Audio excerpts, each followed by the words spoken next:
Hey, what is up, everybody? Welcome to That's a Shoot, episode 2.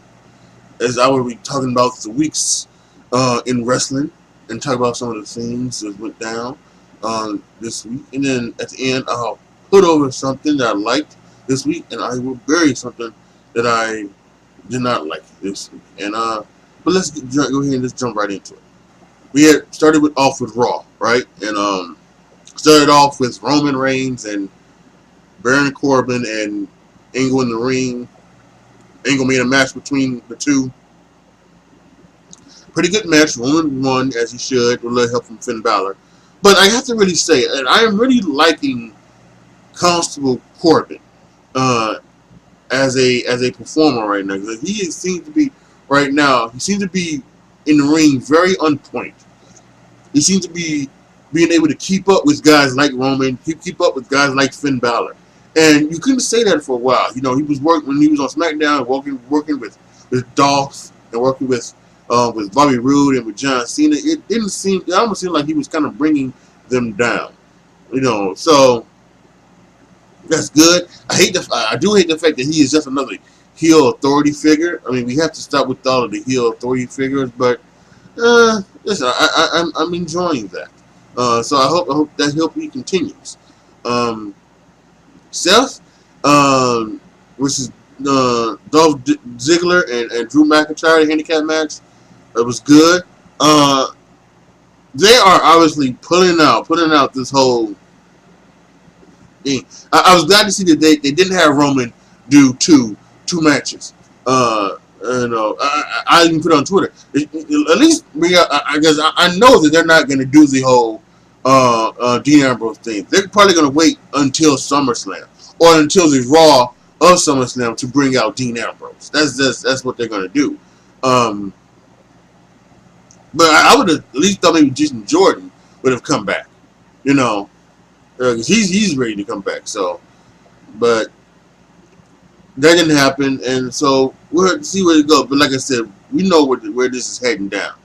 Dean Ambrose is going to come back on the Go Home Show of Raw, or he's going to come back on SummerSlam. So, and he's going to back up Seth Rollins. I do think Seth is going to lose because I do think they're looking forward. They're gonna continue on. They're gonna put Dean Ambrose back with Seth Rollins and head them down the path. And I think they're gonna do. I think that at some point they probably will have all three members of the Shield, Roman and Seth and Dean with championships. So that's for that. The B Team and Mojo Rawley have new music. Mojo seems to have new music every week. But B Team and Mojo Rawley had new music this week. So it wasn't bad enough that I'm going to bury it. I think there's something much, much worse that needs to be buried. But, yeah, okay. So then let's go to SmackDown, right? SmackDown. SmackDown was an okay show. I thought the Miz and Daniel Bryan thing was interesting. Again, the stuff they're doing on with Russo. No, not with Russo. With Rusev, Lana, and Aiden English. Aiden English once again costing Lana a match. I mean, this has to lead to a turn for Aiden English. I would think that he's cost he's cost him 3 matches accidentally. The 4th match is going to be on purpose that he costs him. He's going to turn here, then they're going to do a program. So that's what I would just think. It makes sense for that to go down. And it's classic wrestling, and it's totally okay. You know, sometimes good things, as long as you do it right, good things work. And what they're doing is right. Especially having Lana and Rusev being the face. Now, if it turns out that they turn on Aiden English and they want Aiden English to be the face, then they would royally this up. They really would. So let's talk about some other things regarding the WWE. Renee Young is going to be this week on Raw. She's going to be replacing Jonathan Coachman. She's going to be a part of the announced team, sitting at the table with Corey Graves and Michael Cole. That should be interesting, and that should be very, very good. That's going to be fun. I think she's going to She's also a part of the Mae Young Classic thing, and I think she'll probably be the main person on the Evolution pay per view in October. So good for her. Speaking of the Mae Young Classic, um, they had tapings this week, um, and last year, for those of y'all that have been with me long enough, last year, I the way they did it is they released them like on a Monday. So I sat there and I watched every episode, the episode they released, and then I reviewed the episodes that day. Um, with the stuff that is going on right now with me and things like that, I don't know if I'm going to be able to do that. But what I at least would like to do is I like to have it like at the end of the week. I think that's what I like to do. I think at the end of the week I'd like to um, do it, and maybe even do it like in this segment. Maybe even in this segment. Maybe I do a That's the Shoot special episode. Maybe I do a regular episode where I just talk about regular wrestling. Then I come back and put out later a That's the Shoot special Mae Young Classic episode where I talk about, and review the Mae Young Classic for that week. I think that's the way to do it. So that's the way I'm going to do it. I'm not going to try to review it. If they do it like that, what I would like for them to do is to actually just maybe release an episode a week. Since the finals are going to be in October, right? They can just release one every week, like make something like that. Release one episode every week, and then we run up to the Mae Young Classic. So I hope hopefully they do that. But if they do it like they did last year and release like 4 episodes, and they released every episode. They released every episode in 2 weeks. It was 4 episodes first week, then the next week of the next 4 episodes, and then 3 or 4 weeks later they had the finals. So hopefully they don't do that. Hopefully, I like to see them release an episode a week. If they started in a couple of weeks, it could go until like the October pay per view. So hopefully that's what they're doing. That's the way they're doing. But no matter what happens, my reviews will be That's the Shoot special Mae Young Classic episode. That's how I'm going to do it that way. In NXT, Aleister Black got injured, so they are changing the match from a triple threat match to the last man standing match in Brooklyn. It's Gargano and Ciampa 3. This should be amazing. Going back to the Mae Young Classic for a second, Tegan Knox got injured during that pay-per-view, during her match. I think it's unfortunate. I think she broke her leg. So just want to send well wishes out to Tegan Knox. Hope you get better. I think she is signed with WWE in the Performance Center. So hopefully she will be back better than ever. How about this past Raw? They talked about it when I talked about Raw, but let's go ahead and talk about it now. Ronda's first Raw match.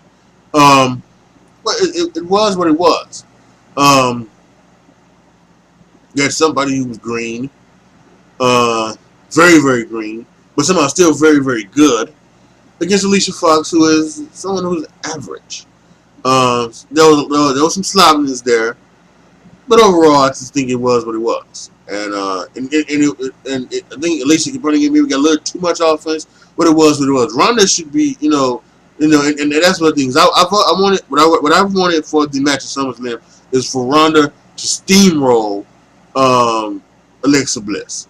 That's what I wanted, and the fact that she didn't do that to Alicia Fox makes me think that she's probably not going to do that with this. They're going to try to make this more of a competitive match, which I think is the wrong way to go. I really do. In news of outside of WWE, I think the biggest news came that Colt Cabana is suing CM Punk for $1 million in damages. This hurts. This really does. These are 2 Chicago guys. These were guys who were best friends, and now they're apparently, having some problems, and to the point that Colt Cabana is actually now suing CM Punk. And this This is just awful. It really is. And there are definitely a lot of other issues going on. I don't know. I'm not sure what's going on with CM Punk. There's that thing that after his UFC fight, Corey Graves was, doing some tweeting and everything like that, and it comes out that, this is like CM Punk has kind of turned his back on people. I'm not sure if Corey Graves was talking about Colt Cabana or if he was talking about other people in WWE. But it's unfortunate. It really is. All right, now it's time for me to put over and bury something. And my put over is so easy. It's the New Day versus the Bar tag match from SmackDown Live. This match was incredible. This really match was incredible. And, I remember early in the year, Seth Rollins had a match with Finn Balor. And I said, I would love to give this match 5 stars, but, because of the commercial breaks, I don't know if I can. But I think after what I saw, Tuesday night, I think it can, because to me that was a 5-star match without question. So you're gonna have to give that match 5 stars. So yeah, I mean that's just without question. It was an incredible display. I think again there are some times where the match probably should have been the finish. That should have been the finish, or it should have been done earlier, something like that. All of the kick out. But I will say this: at least they wasn't kicking out of finishers. That's the thing. They was kicking out of big high spot moves and things like that, but they wasn't kicking out of finishers. So I think, and I think that's one of the things that makes that better. If you just keep kicking out of finishers, it just gets it gets over, and it gets old. It gets really old. So I'm glad they weren't kicking out of finishers. So New Day in the Bar. 5 stars for me. I thought it was totally excellent. The New Day won. They will face the Bludgeon Brothers at SummerSlam, and that's going to be something interesting. Since the Bludgeon Brothers get back together, they haven't really clicked with other teams when it comes to matches, at least on pay-per-view. I think they had a couple of good matches on TV, on tag matches on television. But on the big pay-per-views, they haven't clicked with other teams. So hopefully, with the New Day, one of the better ones, hopefully they will click and they'll get some things going. Bury. So what am I going to bury? Well, I'm going to bury the actual misuse of talent by WWE. And this isn't going to be a harsh bury, but I think this is just maybe them, because having too much talent. There's a story out there saying that they want to do a talent raid of all of the people, all the organizations out there. In particular, I think New Japan Pro Wrestling, and you get so much talent that they don't get on television. The Bar, who just had a 5-star match with the New Day, was not on television for a week. Not a week, for a month. Since the whole thing went down. Yeah, since the whole thing went down with the Superstar Shakeup. They were on television for the first 3 or 4 weeks after, right? First 3 or 4 weeks after. And they hadn't been seen since. Shelton Benjamin had that little thing at the beginning where, during the Superstar Shakeup. Now I don't know if he's injured or not. I haven't heard anything about it.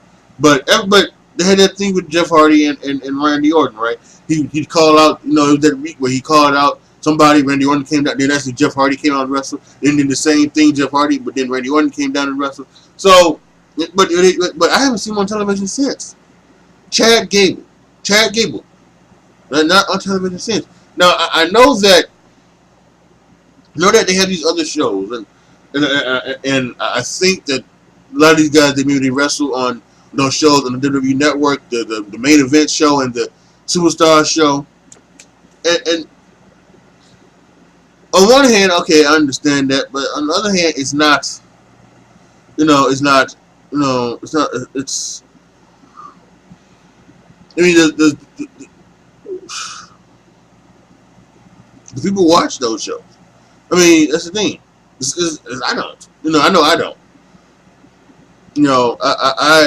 I don't watch main event or I don't watch superstars. So they have talent. And it is, and I'm not saying that they need to be on television each and every week. I think for each show, Raw and SmackDown, there are maybe there may be 5 people, 6 people maybe that need to be on the show each and every week, right? That's and I think that's the Raw's obviously different because it's 5 hours, but it feels like 5 hours sometimes. It's 3 hours. It's actually 5 hours of full television time when you count SmackDown's 2 hours. But so there should be like 5 to 6 people who should be on TV each and every week. There are some people who don't need to be on television every week. Absolutely, it makes sense that it would make sense to for this week. I don't think I'm trying to remember if I saw Samoa Joe last week. AJ Styles was off television, and just Samoa Joe. He did his promo. This week, AJ Styles was on TV, and I don't think Samoa Joe was on. And that's perfectly fine. As long as Samoa Joe comes back next week, something like that. And they definitely don't have to wrestle every week on television. Definitely don't have to do that. But they don't have to be on television every week. But they shouldn't, you shouldn't go weeks without being on television. On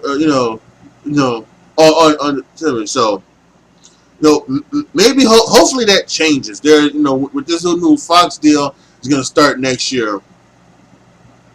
They do want to have WWE programming on FS1, and WWE doesn't want to put NXT on there. So what I would do is, I would definitely have them have an hour on Saturday, either Saturday afternoon or Saturday night. Have an hour, or have an hour of television where they do main event and they do superstars, and you can put that on there, and so that if you need to, you can watch those. You can watch those and see people on television. Because that's what happened. There used to be superstars on every Saturday when it was syndicated. And that's how you see it. Because if somebody wasn't on Raw, they was on Superstars and vice versa. Or they did promos on there, something like that. So maybe that's what they should do. Maybe that's how they should go about it. Maybe, once that Fox deal comes on, they should put main event and superstars on FS1 for more WWE content. But yeah, I kind of think that sometimes, talent shouldn't be just, put on 1 week and then forget about for next 4 weeks. I mean, even if they're losing, even if they are losing, or even if they are, just put them out there. Because still, even in the case of both Shelton Benjamin and Chad Gable, the 2 ones that I talked about, they can make somebody that you want look good. If you want to make Mojo Rawley, right? They're pushing Mojo Rawley on Raw. So if you want to make Mojo look good, put him in the ring with Chad Gable. He's a good wrestler. He's a good talent. He would make him look good. Same thing with Shelton Benjamin. If you're looking to make, who they pushing on, they get Andrade Cien, he's doing his Rusev thing right now. So I don't know, but let's just say that you wanted to push somebody from SmackDown, put him in the ring with Shelton Benjamin, for a week or 2. Shelton Benjamin's gonna make him look good. So that's it. That's my berry this week. Like I said, it's not a very harsh berry, but I'm kind of upset that they're not using all of the talent that they should. I think there are ways to do it, and so we'll have to wait and see. All right, folks, that's the end of episode 2 of That's the Shoot. Post your comments down below. Tell me what you guys think. Tell me what you thought about my thoughts on a lot of the subjects I talked about. If I missed anything, let me know about that. And everything else in the world of professional wrestling. Post them all down in the comment section. like the video, share the video, subscribe to the channel, and as always, thank you guys so much for watching. This is your boy AJ Tripp signing off. As always, be good to each other, y'all. Be careful out there. And I am out. Almost did it again.